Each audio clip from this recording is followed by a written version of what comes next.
A new poll shows that Joe Biden has surged ahead in the race for the Democratic nomination in 2020.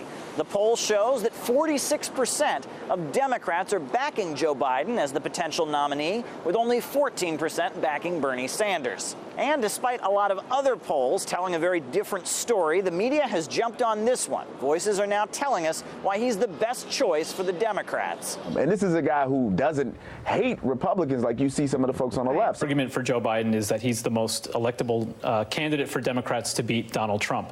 I think Joe Biden is our best chance of success. Does this sudden coronation remind you of anything? Hillary Clinton is the best candidate Democrats can put forward to take on Donald Trump. Voters in Wisconsin think Hillary Clinton is the best candidate. Hillary Clinton is the best candidate. The media tells us that Joe Biden is the most experienced candidate. Biden is certainly the most experienced candidate, I think.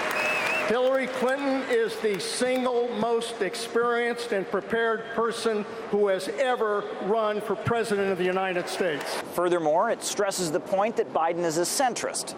He's actually kind of a centrist, which is one of the reasons why I think Republicans fear him more than the others. Hillary Clinton is not threatened in terms of the nomination because she is a pretty moderate centrist Democrat. And in fact, Biden's first campaign fundraiser happened at the home of the exact same guy. His name is David Cohen. He's the chief lobbyist for the media conglomerate known as Comcast. Now, both Biden and Clinton voted for the Iraq War. Both Biden and Clinton have lots of Wall Street donors. And both Biden and Clinton screamed lock 'em up in the 1990s, driving America's incarceration rate sky high.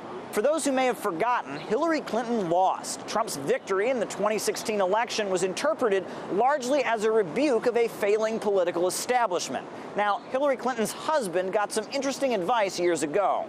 My wife gave me a psychology book several months ago in which the author defined insanity as doing the same thing over and over and over again and expecting a different result. Perhaps it's time to revisit that book. Polls are often a reflection of media coverage, and the corporate media in the United States loves him and gives him lots of coverage, and that can give him support in polls. And they often poll likely Democratic voters, which is not the same thing as who actually ends up voting in a general election. Even just who answers polls is not the same thing as who votes. Clinton, she was the most experienced and the most right-wing of the Democrats, and the media loved her, but it didn't mean she could get elected. In fact, the polls were overwhelmingly clear time and time again. Media appreciate them. They're massive purchases of advertising, as Joe Biden 2020 has already engaged in. But the media liking someone and telling everyone they're the leading candidate, as they did overwhelmingly with Hillary Clinton, does not in any way, obviously, mean that that is a candidate who's going to win an election.